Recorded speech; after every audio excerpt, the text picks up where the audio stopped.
अग्निपथ योजना के विरोध में सबसे ज्यादा हंगामा बिहार में हुआ।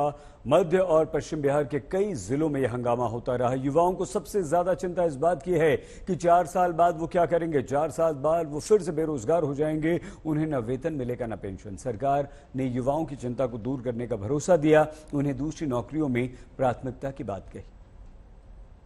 अग्निपथ योजना के अंतर्गत यह प्रयास किया जा रहा है कि इंडियन आर्म्ड फोर्सेस का प्रोफाइल पूरी तरह से यूथफुल हो। यूथफुल प्रोफाइल से यह फायदा भी होगा कि उन्हें नई नई टेक्नोलॉजी के लिए आसानी से ट्रेन किया जा सकेगा और उनकी हेल्थ और फिटनेस का लेवल भी काफी बेहतर होगा। साथियों, इस अग्निपथ योजना से एम्प्लॉयमेंट अपॉर्चुनिटीज बढ़ेंगी और अग्निवीर सेवा के दौरान अर्जित स्किल्स एवं एक्सपीरियंस उन्हें विभिन्न क्षेत्रों में एम्प्लॉयमेंट भी प्राप्त कराएगा। अग्निवीर से जो एग्जिट लेंगे 4 साल के बाद, तो इन राज्यों में अथवा मंत्रालयों में जो चाहे पब्लिक सेक्टर अंडरटेकिंग्स होंगी, इंडस्ट्रीज होंगी, बहुत सारे ऐसे कॉर्पोरेशंस होंगे, तो जॉब अपॉर्चुनिटीज जो है उनमें इनको प्रायोरिटी देंगे। 17.5 वर्ष से 21 वर्ष तक के युवाओं को भर्ती किया जाएगा और इनकी ट्रेनिंग कराई जाएगी। ट्रेनिंग के बाद अगर लोग स्थायी नौकरी वहां प्राप्त करना चाहते हैं तो वॉलंटरी तौर पर अप्लाई करेंगे। 25% युवकों को स्थायी सेना की नौकरी मिलेगी। 75% लोग उसमें से वापस आकर के समाज के कामों में लगेंगे, सरकारी नौकरी में लगेंगे अथवा अन्य काम करेंगे। मैं हरियाणा सरकार की ओर से ये विश्वास दिलाता हूं कि जो 75% ऐसे वीर सैनिक अगर वापस आने के पर सरकारी नौकरी चाहते होंगे तो उनको वरीयता दी जाएगी या अन्य काम करने के लिए भी उनके लिए वरीयता की योजनाएं बनाई जाएंगी। उत्तराखंड के राज्यपाल इस बारे में क्या कहते हैं, सुनिए।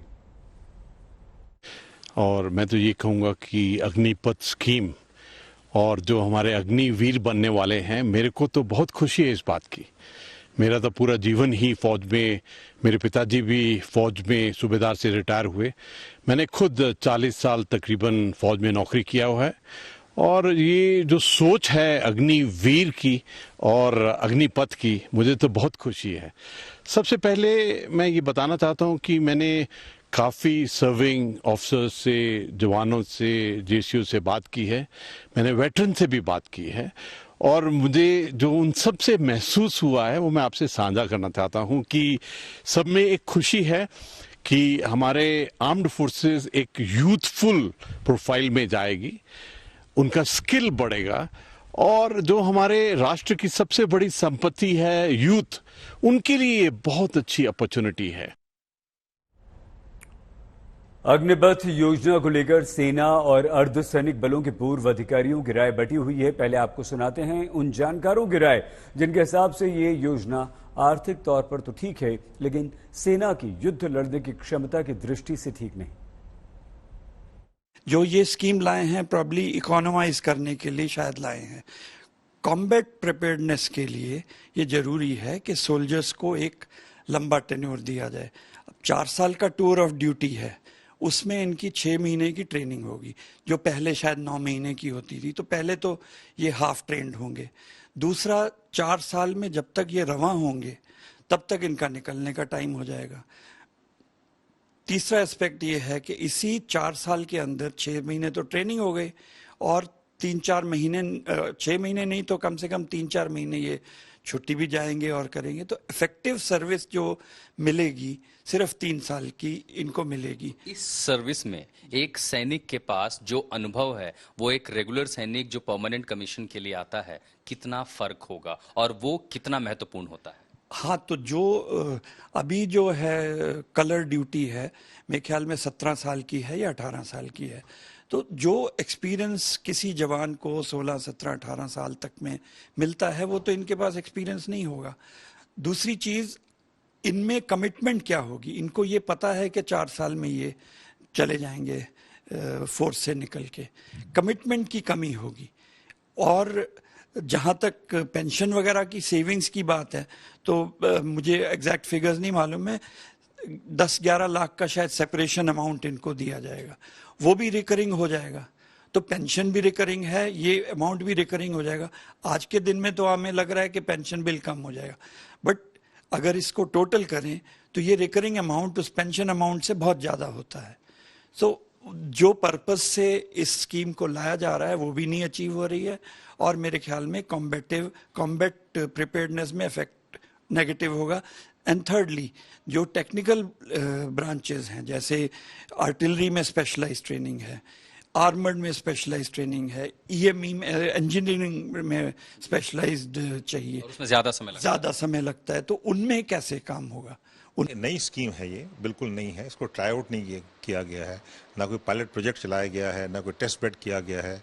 तो ऐसे जो फौज जो है हमारी आर्म फोर्सेज हैं, खास तौर से बड़ी इफेक्टिव आर्म फोर्सेज हैं, वर्ल्ड में रेनाउंड हैं, और हमेशा हमने जो भी टास्क दिए गए हैं बहुत अच्छी तरह से पूरे करें। 47 से ले लीजिए, 65-71 वॉर है, कारगिल है, अभी LAC की सिचुएशन है, LC पर है, जम्मू एंड कश्मीर है, नॉर्थ ईस्ट है। तो उसमें हमारा, मेरे हिसाब से जो हमारा सबसे बड़ी स्ट्रेंथ थी, जो हमारी ताकत थी, वो एक सोल्जर था, एक सेलर था, एक एयर वॉरियर था। आज हम उसी को चेंज कर रहे हैं। रिक्रूटमेंट प्रोसेस वही है, रिक्रूटमेंट क्राइटेरिया वही है, रिक्रूटमेंट बेस वही है, लेकिन हम बदली क्या कर रहे हैं? टर्म एंड कंडीशन सर्विस, जहाँ पर पहले एक 2 से 3 साल तक तैयारी करके हमारे रिक्रूटमेंट आता था, वो सोचता था कि मैं ज़िंदगी भर यहाँ रहूँगा, लड़ूंगा, उसका जज्बा होता था। वो अभी 2 से 3 साल तैयारी करके 4 साल के क्यों आएगा? वो जाएगा दूसरी जगह, जाएगा दूसरे गवर्नमेंट जॉब्स में जाएगा, CAPF में जाएगा, पुलिस में जाएगा, यहाँ नहीं आएगा वो। तो एक तो हमारे जो रिक्रूटमेंट बेस कम हो जाएगा, अच्छे जवान नहीं आएंगे, और दूसरा जो हमारी यूनिट्स हैं, खास तौर से रेजिमेंटल हमारा सिस्टम है, वो काम करता है हमारे नाम नमक निशान पे, हमारे रेजिमेंटल एथॉस में। मैं जो इज्जत है, यूनिट की इज्जत, वो सबसे प्यारी है। अगर आप देखें फर्स्ट वर्ल्ड वॉर में, सेकेंड वर्ल्ड वॉर में जो हमारे सोल्जर्स लड़े थे, वो ब्रिटिश आर्मी के नहीं लड़े थे, ब्रिटिश नहीं लड़े थे, वो लड़े थे अपनी यूनिट के लिए। सारागढ़ी की लड़ाई हुई थी 36 सिख के लिए, और किसी चीज़ नहीं हुई थी। वैसे हमेशा से हम लड़ते रहे हैं। कारगिल लड़ाई देखिए, अगर विक्रम बत्रा ने बोला ये दिल मांगे मोर, किस लिए बोला? उसने अपनी यूनिट के लिए, बटालियन के लिए बोला। तो आज हम उसी ताकत को हम इरोड करने की, मतलब ये इरोड होगा नहीं। 4 साल में कोई ऐसा जवान मैं नहीं समझता जो आएगा और बोलेगा कि मैं अपने देखा इसके बाद मुझे इतना पैसा मिलेगा, इतनी नौकरी मिलेगी, इतना ये मिलेगा, तो मैं घर जा रहा हूँ सेफ्टी से। रिस्क क्यों लेगा? होता है रिस्क कवर्जन होगा उसमें। तो सब बहुत सारी चीज़ें अभी सोचने को है, देखने को है।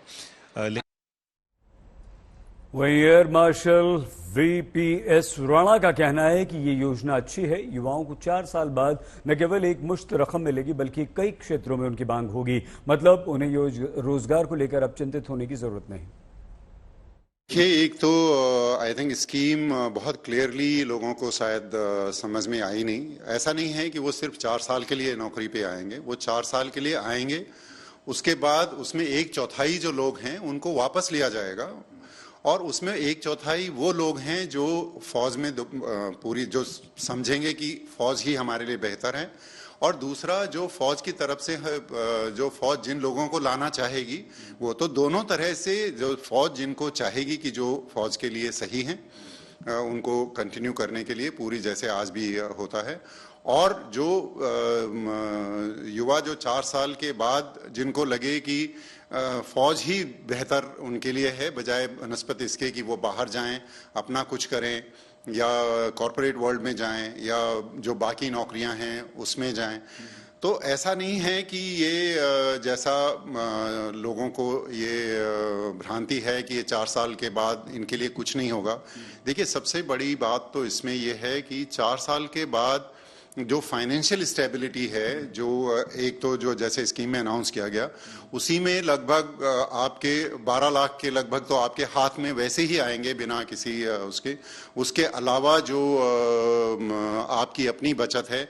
तो मैं समझता हूँ 22, 23, 24, 25 साल के युवा के लिए एक उस समय लगभग 15 से 20 लाख रुपए हाथ में आना एक बहुत बड़ी बात है, जिससे वो फाइनेंशियली बहुत इंडिपेंडेंट महसूस कर सकता है। उसके बाद वो अपना कुछ कर सकता है। कॉरपोरेट वर्ल्ड में जहाँ तक सवाल है, कॉरपोरेट वर्ल्ड तो इस बात का इंतजार कर रहा है कि जो यहाँ से जितने स्किल्ड हम लोगों को भेजें, वो उनमें जो एक डिसिप्लिन की भावना होती है, जो एक कमिटमेंट की भावना होती है, जो एक लॉयल्टी की भावना होती है, इस तरह का रिसोर्स कॉरपोरेट वर्ल्ड मेरे ख्याल से चाहेगा कि उनको रेडीमेड मिले।